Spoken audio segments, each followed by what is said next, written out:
என் வார்த்தைகளை வேதவாக்காய் நினைத்து செவிமடுத்து எடுக்கிறாயல்லவா? அப்படியென்றால் உன்னை நம்பு. உனக்குள் தான் என் ஒலி கேட்கிறது என்று உணர்ந்து அதை செயல்புரிய வைப்பேன் என்று நம்பு. அவநம்பிக்கையை உண்டாக்கும் எந்த செய்திக்கும், அறிகுறிக்கும், தடங்கல்களுக்கும், எந்த பேச்சுக்கும் உன் மனம் இடம் தரவே வேண்டாம்.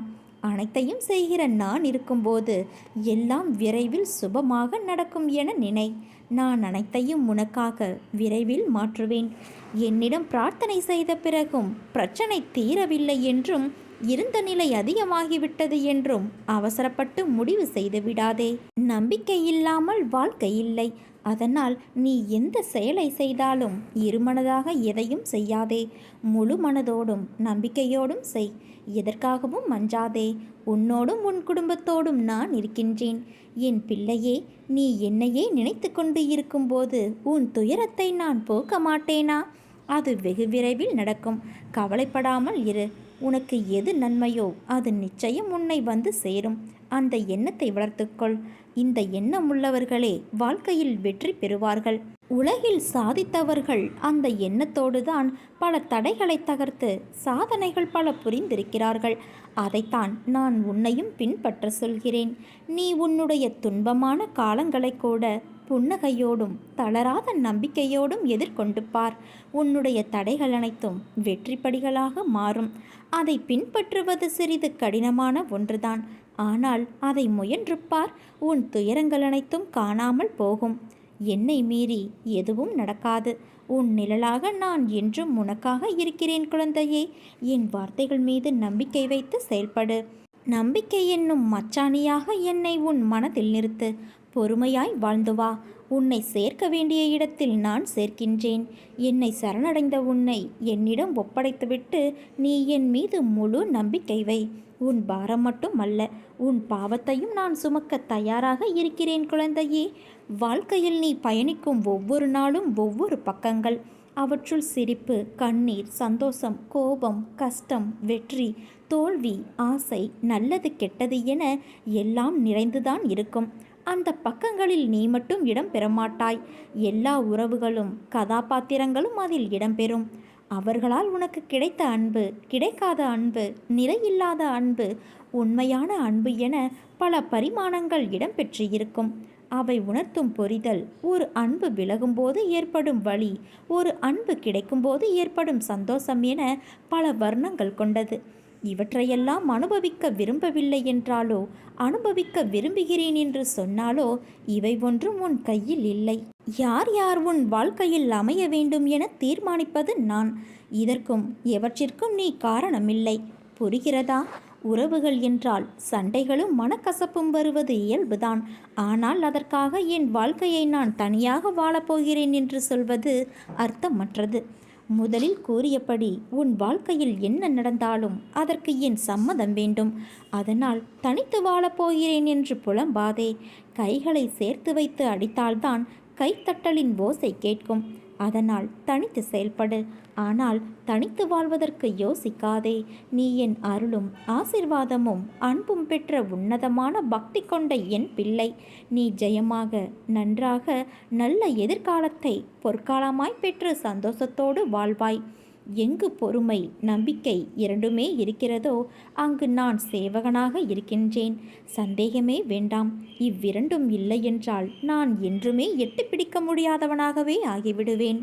உன் வாழ்க்கை சுமையாக இல்லாமல் இருக்க நீ சிலரை மறந்துவிடு, சிலரை மன்னித்துவிடு, சிலரை கடந்துவிடு. யாரையும் தூக்கி சுமக்காதே. என்றும் சோகமே வாழ்க்கையாகாது. அதே போல என்றும் சுகமாகவே வாழ்ந்துவிடவும் முடியாது. சிமிட்டும் இமைகள் ஒரு நொடி இருட்டினால்தான் நம்மால் பல நொடிகள் வெளிச்சத்தில் வாழ முடியும்.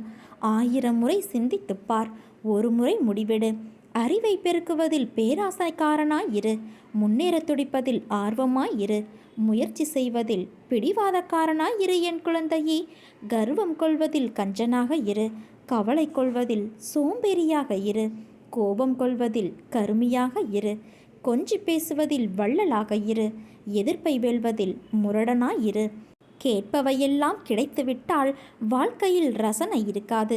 கிடைத்தவையெல்லாம் நிலைத்துவிட்டால் கேட்பதற்கு எதுவுமே இருக்காது. ஒன்று நடப்பதை புரிந்தவனாக இருக்க வேண்டும், இல்லையென்றால் புரிந்து கொள்பவனாக இருக்க வேண்டும். இந்த இரண்டில் ஒன்றும் இல்லாதவன் வாழ்வில் வெற்றி பெறுவது கடினம். என் வார்த்தைகள் மீது நம்பிக்கை வைத்து செயல்படு என் குழந்தையே. வாழ்க்கையில் உயர்ந்த நிலையை நீ நிச்சயம் அடைவாய். உனக்கு எல்லா சூழ்நிலைகளிலும் நான் துணை நிற்பேன். நீ படும் கஷ்டங்களுக்கு முடிவு வரப்போகிறது. நாளைய விடியல் உனக்கு புது மகிழ்ச்சியை கொடுக்கும். உன்னை தேடி பல அதிர்ஷ்டங்கள் வர காத்திருக்கிறது. அதை நன்றாக பயன்படுத்திக்கொள். உனக்கு துணையாக நான் இருக்கின்றேன். உனக்கு ராஜ வாழ்க்கை கிடைக்க உள்ளது குழந்தையே. என் வாக்கு உன் வாழ்க்கையில் நிச்சயம் பலிக்கும். நீ என்னிடம் நன்றி மட்டும் சொல். உன் பிரார்த்தனைகளை நிறைவேற்றி நான் தருகிறேன். நீ இப்போது அனுபவிக்கும் துன்பங்கள் எல்லாம் நின்று போகுமா, நாளையும் தொடருமா என்று ஏன் குழம்புகிறாய்? இதுவரை நடந்ததும் இனி நடக்கப் போவதும் எதுவும் உன் கைகளில் இல்லை. உன்னால் நடந்ததும் இல்லை. எதற்குமே பொறுப்பாளி இல்லாமல் வெறும் சாட்சியாக உள்ள நீ ஏன் குழம்பிக் கொண்டு இருக்கிறாய்? என்னை நினைப்போருக்கு தலைமுறை தலைமுறையாய் நான் துணை செய்வேன். நீ என் பிள்ளை. நான் தெரிந்து கொண்டவன். என்னால் தேர்வு செய்யப்பட்டவன். உன்னை நான் எப்படி கைவிட முடியும்? இருந்த இடத்திலிருந்தே என்னிடம் பேசு. உன் கவனத்தை என் பக்கம் திருப்பு. அனைத்தையும் நான் பார்த்து கொள்கிறேன். உன் மனதினுள் சிறு நம்பிக்கையாய் ஆறுதலாய் ஒன்று எழுந்து வந்து அவ்வப்போது தேற்றுகிறதே, அது எங்கிருந்து வருகிறது என்று நீ யோசித்தாயா? அது உன் ஆத்மாவிலிருந்து வருகிற என்னுடைய வார்த்தை. ஆழ்மனதிலிருந்து நான் அனுப்பி வைக்கின்ற நம்பிக்கை அது. பாரத்தை என் மீது வைத்துவிடு. நீ அதை எடுத்து சுமந்து கொண்டிருக்காதே குழந்தையே. இன்று உன் அனைத்து பிரச்சனைகளுக்கும் விடிவு காலம் பிறந்திருக்கின்றது. நான் முழுமையான கவனத்தை செலுத்த ஆரம்பித்து விட்டேன். உன்னுடைய இழப்புகளின் மதிப்பு கணக்கில் அடங்காதது. உன் மனவழி சொல்லி மாளாது. இனி எல்லாம் குறைந்து போகும். கவலைப்படாதே. என் வார்த்தையை நம்பு. நீ என்னிலும் நான் உன்னிலும் இருக்கும்போது எல்லாமே நல்லதாகவே நடக்கும். பாரம் சுமப்பவனான என்னிடம் உன் பாரத்தை இறக்கி வைத்து நம்பிக்கையோடும் பொறுமையோடும் காத்து கொண்டிரு. உன் பாரத்தையும் வலியையும் நான் என் மீது ஏற்றிக்கொண்டு உனக்கு சுகத்தை மட்டுமே நான் வழங்குவேன். யார் உன்னை புறக்கணித்தால் என்ன? இந்த பிரபஞ்சம் எப்போதும் உன்னை தன் அன்பால் கருணையால் அரவணைத்து கொண்டுதான் இருக்கிறது. சூரியனோ சந்திரனோ என்றாவது உன்னை புறக்கணித்து தன் ஒளியை உனக்கு தர மறுத்ததுண்டா? இயற்கை ஒருபோதும் உன்னை புறக்கணிப்பது இல்லை. உன் மீது எல்லையில்லா கருணை கொண்டிருக்கும் இயற்கையை மறந்து நீ மனிதர்களின் புறக்கணிப்பு குறித்து கவலை கொள்கிறாய். அது மனதின் வேலை. உண்மையில் எத்தனையோ மனிதர்கள் உன்னை புறக்கணிப்பதுண்டு. எத்தனையோ மனிதர்களை நீயும் புறக்கணிக்கின்றாய். எல்லா புறக்கணிப்புகளும் உனக்கு வலியை தருவதில்லை. ஆனால் சில மனிதர்களை மனம் கூழாங்கற்களாக நினைக்கின்றது. சில மனிதர்களை மனம் விலையுயர்ந்த வைரம் போல மிக உயர்வாக நினைக்கிறது. அவர்களின் அன்பிற்கும் அங்கீகாரத்திற்கும் ஏங்குகிறது. கூழாங்கற்களின் புறக்கணிப்பு வலியை தருவதில்லை. வைரத்தின் புறக்கணிப்பு வலியை தருகிறது. இது மனதின் உயர்வு தாழ்வு மனப்பான்மையினால் விளைவது. அதனால் பிறரை உயர்வாக கருதும்போது உன்னை நீயே தாழ்வாக கருதுகின்றாய். பிறரை தாழ்வாக கருதும்போது உன்னை நீயே உயர்வாக கருதி கொள்கிறாய். உன்னை நீ தாழ்வாக கருதும் தருணத்தில் வரும் புறக்கணிப்பு உனக்கு வலியை தருகின்றது. உன்னை உயர்வாக கருதும் தருணத்தில் வரும் புறக்கணிப்பை வலியில்லாமல் உன்னால் கடந்து செல்ல முடிகிறது. இவை அனைத்தும் உன் மனதின் கற்பனை நிலைப்பாடுகளே அன்றி உண்மையில் இயற்கையில் அத்தகைய உயர்வு தாழ்வு ஏதும் இல்லை. சிறு புல்லும் பெருஞ்சூரியனும் இயற்கையில் சமமாகவே உள்ளன. அதனால் இப்போது உனக்கு தேவை சமநோக்கு பார்வை. தியானம் செய். இயற்கையை நேசி. உன் வழிகள் மறையும்.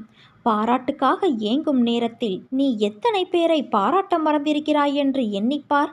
இது இயல்பே என்று எண்ணு. வேகமாக சென்று கொண்டு இருக்கும்போது பார்க்கும் இயற்கை அழகை நின்று பார்க்க உனக்கு நேரம் இருப்பதில்லை. அதற்காக இயற்கை தாம் அழகை குறைத்து கொள்வதும் இல்லை. அது இயல்பாய் இருக்கிறது. அதே போல நீயும் உன் கடமைகளை இயல்பாய் செய். எல்லாம் மாறும். உன் மனம் மாறினால். செயல் புரியும் கடமை மாத்திரம்தான் உன்னுடையது. அதற்கு பலனை அளிப்பவர் எல்லாம் வல்ல உன் இறைவன் என்னும் நான். நம்பிக்கை எவரிடம் உள்ளதோ அவருடைய செயல்கள் அனைத்தும் வெற்றியடையும். என் தங்கமே, வாழ்க்கையில் அடுத்த நிமிடங்கள் என்ன நடக்கும் என்பதில்தான் மனிதனின் வாழ்நாளுடைய அர்த்தங்கள் அடங்கியுள்ளது. அந்த அர்த்தங்களுக்கு நாம் ஓடுகின்ற ஓட்டம் அதில் நிதானமாக ஓடுபவர்கள் சில பேர். சிலர் எதற்காக, ஏன் என ஒன்றும் தெரியாமல் ஓடுகிறார்கள். இந்த தற்போதைய உலகத்தை பார்க்கும்போது விடிவது அதில் ஓட்டம் மட்டும்தான். கண்களுக்கு தெரியாது. ஏதோ சிறு சிறு இடத்தில் அன்பு, பரிவு, பாசம் என சிலரின் மனதில் பார்க்க முடிகிறது. அப்படிப்பட்ட சூழலில் என் பிள்ளைகளான நீயும் என் கண்களுக்கு வித்தியாசமாக தெரிகின்றாய். நேர்மறை உலகில், நேர்மறையான சூழ்நிலையில் மனிதர்களிடத்தில் வாழ்வது சுலபம். நேர்மறை உலகம்தான். ஆனால் சில மோசமான எதிர்மறையான குணங்களை நீ கடந்து வந்துதான் ஆக வேண்டும். இது வெள்ளத்தில் தத்தளித்தவனுக்கு அவன் முழுகும் நேரத்தில் அவனுக்கு கிடைத்த கைப்பிடி என்பது போல. அவன் உயிர் காக்கும் தெய்வம். அந்த நேரத்தில் அதுதான் உன் இப்போதைய வாழ்க்கையின் நிகழ்வு. நீ எதற்கும் பதைக்காதே. என் கை எப்போதும் உன்னை காக்கும். விரைவில் நீ மேலோங்கி உன்னை பார்த்து நகைத்தவர்களுக்கு முன்னிலையில் நிமிர்ந்து பார்க்க நான் செய்வேன். அதனால் நீ கலங்காதே குழந்தையே.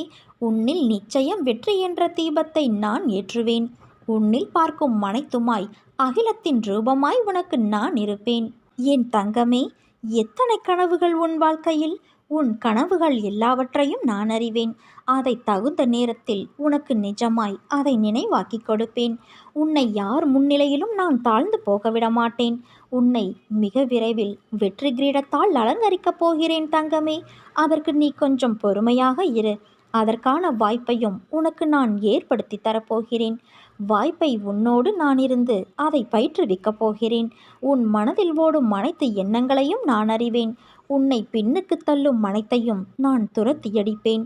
உனக்குள் முன்னேற வேண்டும் என்ற எண்ணம் தீயாய் எறிவதை நான் உணர்கின்றேன். ஆனால் விதி என்னும் காற்று வீசுவதால் நெருப்பானது அங்குமிங்கும் மாடிக்கொண்டு இருக்கிறது. அது உனக்கு சில உலகியல் நடைமுறையை புரிய வைப்பதற்கு நான் போடும் ஒரு விளையாட்டு. அதில்தான் நீ இப்போது இருக்கிறாய் என் தங்கமே.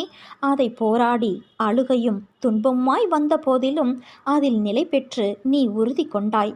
என்னிடம் என் குழந்தையாகவே ஆகிவிட்டாய். இருந்தாலும் மாயையும் விதியும் உன்னை ஆட்டுவிக்கும் போது நீ கலங்குவதை பார்த்து என் மனம் துடிக்கின்றது. உன்னை நான் கலங்க விடமாட்டேன். உன்னுள் எழும் முன்னேற வேண்டும் என்கின்ற எண்ணம் இப்போது காட்டுத்தீயாய் உருவெடுக்கும். அதை எதனாலும் அணைக்க முடியாது. ஏனென்றால் உனக்கு துணையாக உன் பக்கவாட்டில் நான் உனக்காகத்தான் அமர்ந்திருக்கின்றேன்.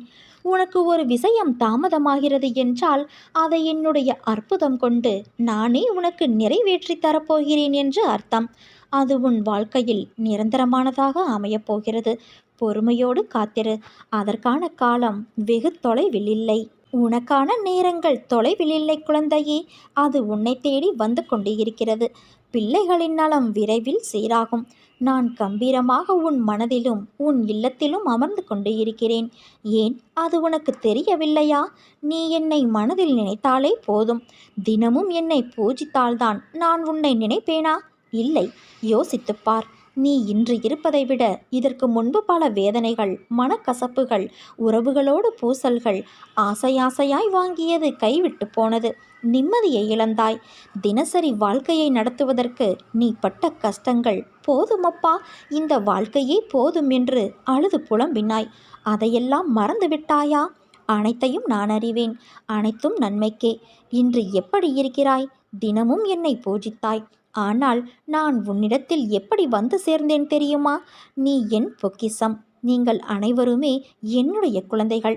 என் அனுமதியின்றி எவரும் உங்களை தொட முடியாது. இனி நீ நினைத்த வாழ்க்கை உனக்கு கிடைக்கும். என் வாக்கு என்றுமே பொய்யாகாது. வலியின் ரண அலைகள் நம்முள் எழும்போது அவை மனதினை தொந்தரவுக்குள்ளாக்க மிஞ்சுபவை குழப்பங்களும் ஏமாற்றங்களும் தான். இது மனதுக்குள் இடம்பெற நாமே வழிவகுத்து தந்துவிடக்கூடாது. நீரில்லாமல் அலைகள் எழாது. விளக்கின்றி ஒளி வீசாது. அதே போல இப்படிப்பட்ட ரண அலைகள் உருவாக ஏற்பட ஏதாவது அடித்தளம் இருந்தாக வேண்டும். அதனை நாம் அமைத்து தந்துவிடக்கூடாது. வழி அலைகள் உள்ளே எழ நமக்குள்ளேயே உழலும் 6 எதிரிகள்தான் முக்கிய காரணம். காமம், குரோதம், லோபம், மோகம், மதம், மத்சரியம் என்னும் இந்த 6 எதிரிகள்தான் முக்கியமான காரணம். இவை மதியை மருள வைத்து மங்கச் செய்து ஆன்மாவின் நிஜஸ்வரூபத்தை மறைத்து நிஜமற்ற இந்த 6 மற்றவற்றை நிஜம் என பார்க்க செய்து விடுகிறது. பணக்காரர்கள் தங்க வளையல் போட்டுக்கொள்கிறார்கள். இதை பார்க்கும் ஏழையின் மனசு கனன்று பொறாமை முளைக்கின்றது. இந்த உன்மத்தமும் பின்வரும் நினைவினை திரித்து விடுகின்றது. எனக்கு அதுபோல வேண்டும், இப்படித்தான் எல்லா ரண அலைகளும் உருவாகின்றன. இந்த திருட்டு எண்ணங்கள் எந்த அளவுக்கு ஒருவனை கொண்டு போய் பாதாளத்தில் தள்ளிவிடும் என்பதை எப்படி உங்களுக்கு நான் விளக்குவேன்? மொத்தத்தில் உள்ளுக்குள்ளேயே விழித்து கொண்டு காத்திருக்கும் இந்த எதிரிகளை கசக்கி பிழிந்து நீங்கள் வெளியே எறிந்துவிட வேண்டும்.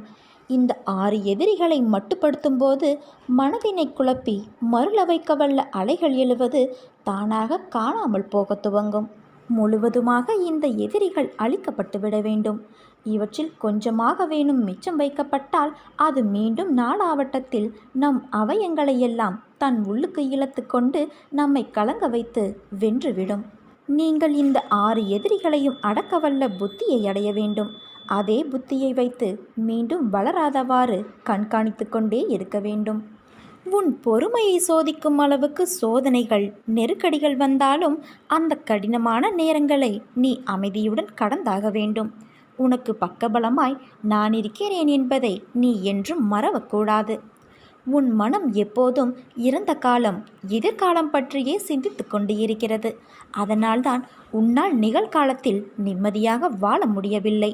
வாழ்க்கை என்பதே இந்த நொடியில் நீ செய்திடும் செயலை பொறுத்து உள்ளது. நீ உன் வாழ்வில் சகல பலங்களையும் பெற்று சீரும் சிறப்புமாய் வாழ வேண்டுமானால் சிலவற்றை நீ பின்பற்ற வேண்டும்.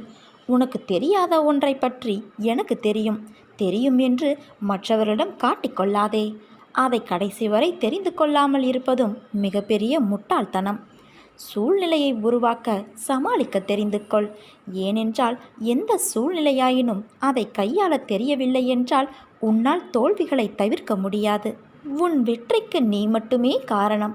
ஆனால் அதே தோல்வியுற்றால் அதற்கு பிறரையும் மற்ற சூழ்நிலைகளையும் காரணம் காட்டுவது மிகப்பெரிய தவறு. வாழ்க்கையில் நிம்மதி மகிழ்ச்சி உனக்கு வேண்டுமெனில் வாழ்க்கையில் உதவிய அனைவருக்கும் அன்பையும் நன்றியையும் வெளிப்படுத்து. இந்த மனநிலை உனக்கு நிம்மதியை அள்ளித்தரும்.